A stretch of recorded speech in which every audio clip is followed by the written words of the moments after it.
you have the Inducer. I'll unlock some doors so you can make it back through operations.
Travis Folsom, Construction Supervisor for the Exis Labs facility.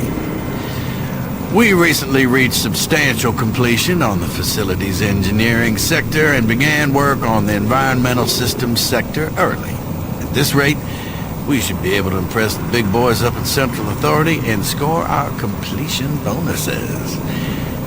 Last week I reviewed the construction documents and found another item where we can cut costs. My glass subcontractor mentioned the Moxum pressure seals for the exterior windows can be replaced with much cheaper Mixom seals. I submitted the alternative material selection to the base architect for review. On our Tuesday progress meeting, he argued the Mixom seals aren't up to spec.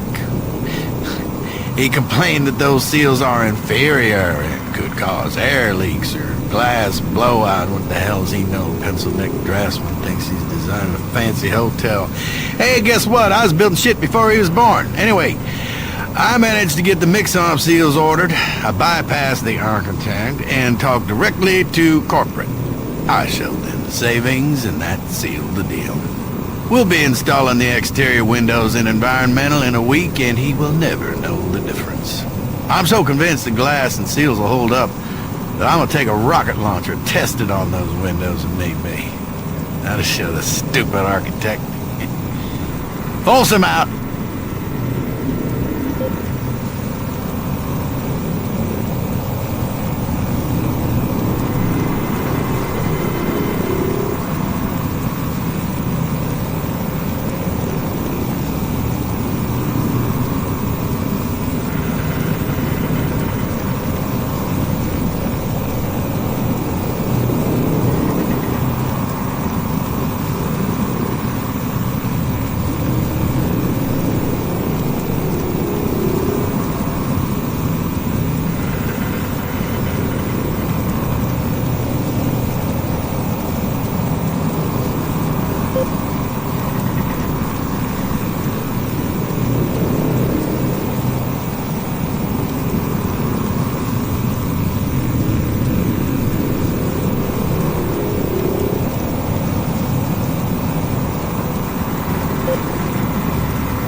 breach detected. Please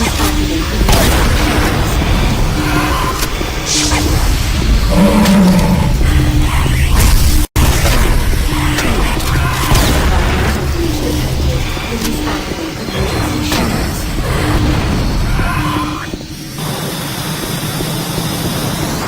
Environmental breach contained.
This is Bernice Tooley, Operations Coordinator stationed in Exis Labs.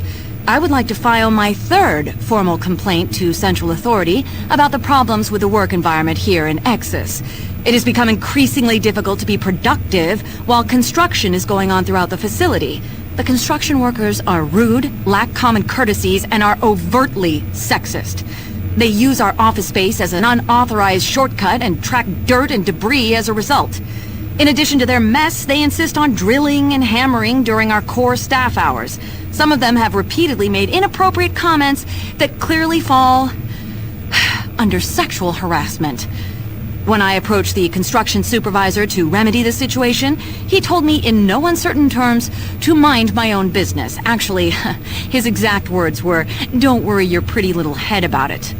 We are already on edge with the unexplained events occurring around the facility, and to add this insult to our tight schedule is too much to bear. If I cannot persuade Central Authority to take this complaint seriously, I'd like to remind them of Section 20, Paragraph 9 of UAC's Facility Regulations Code. It clearly states our employee rights, and we do not need this nonsense. I suggest you reprimand the individuals responsible and take adequate measures to ensure it doesn't happen again. Do not make me log additional complaints. Bernice Tooley, signing off. I hope this thing is working. Something is happening here, and no one knows what's going on. Oh, the power is going crazy. We can't communicate with Central Administration, and I've heard something like screams. I don't know. It was so disturbing. Okay, my assistant left me, and I'm all alone here. Okay, I'm gonna try to get the network working, but the systems are acting just crazy. I don't know what to do. I think what was that? Oh my God. No! No!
back. The Inducer is working perfectly, and the teleporter is ready for transport.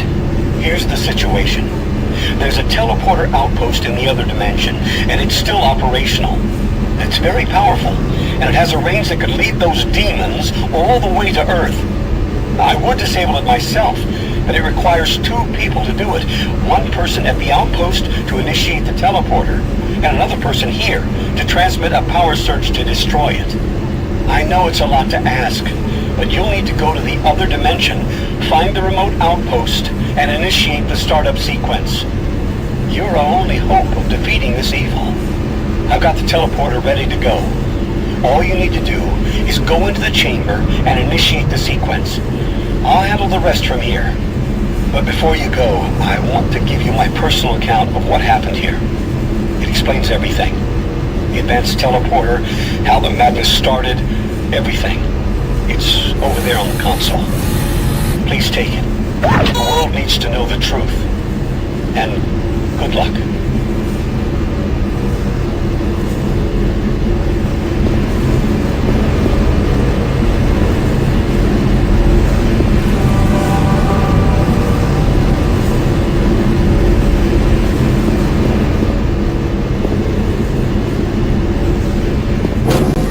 Decontamination process started. Decontamination complete.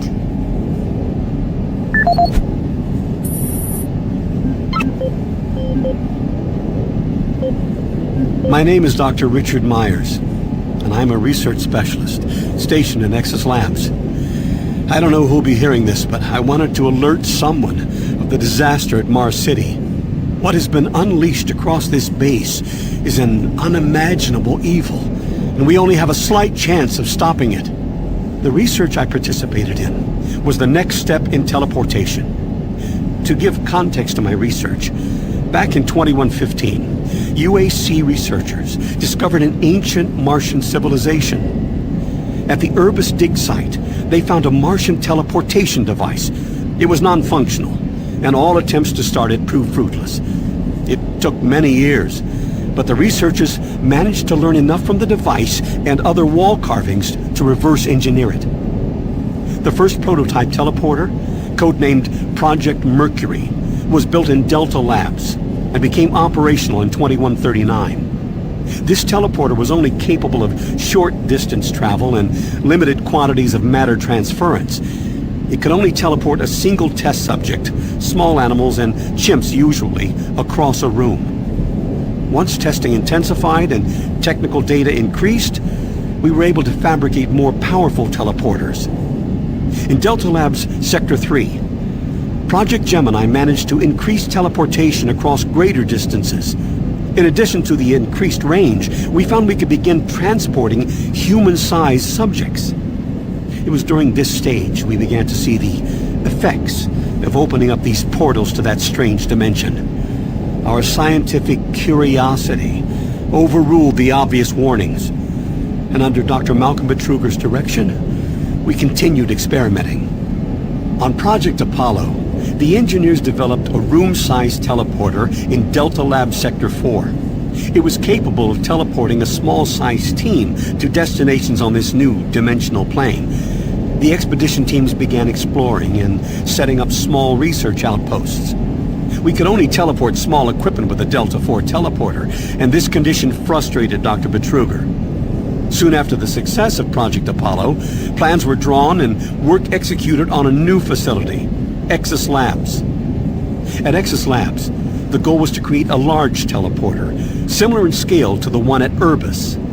It would be powerful enough to transport large equipment, even dropships, and eventually shorten interstellar travel. Betruger was so impatient on seeing results from this research, he had the engineers start work on the teleporter once the facility reached 75% completion. We had expedition teams set up a teleporter outpost in the other dimension to link up with Exis. It was at this time I began investigating the strange stories I heard over at Delta Labs. I managed to hack undetected into Betruger's personal logs. What I found scared me to the core. Betruger became obsessed with the findings of this new dimension. He started to push experiments, regardless of the human cost. His log entries into the occult and how to harness evil powers were truly frightening. The more recent logs detailed how demons, yes, demons, contacted him through his dreams, offering him unimaginable powers. But they demanded he find a way to help them reclaim Earth. It was then I realized that this other dimension was hell itself. By the time I realized his plan, Betruger had started the invasion. Since the Exis teleporter hadn't reached sufficient functionality, I assumed Betruger decided to launch the demon invasion on Mars without it. However, the Hell Outpost teleporter is operationally ready, and it's only a matter of time before Betruger decides to use it. I'm going to try to reach Chief Engineer Rhodes in the Enpro facility to divert enough power to Exis, and with a little luck, create a big enough power surge to destroy it from here. I can only pray God will forgive me for my part in all this, and help me make things right. Lord, save my soul. Richard Meyers, signing off.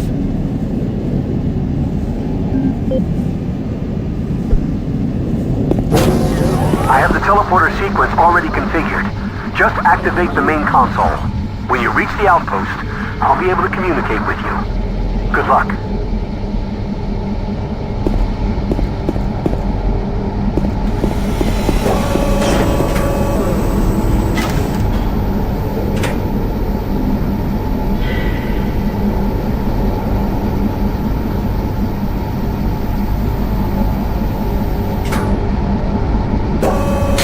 Systems activated. Teleportation will commence in T-minus 3, 2,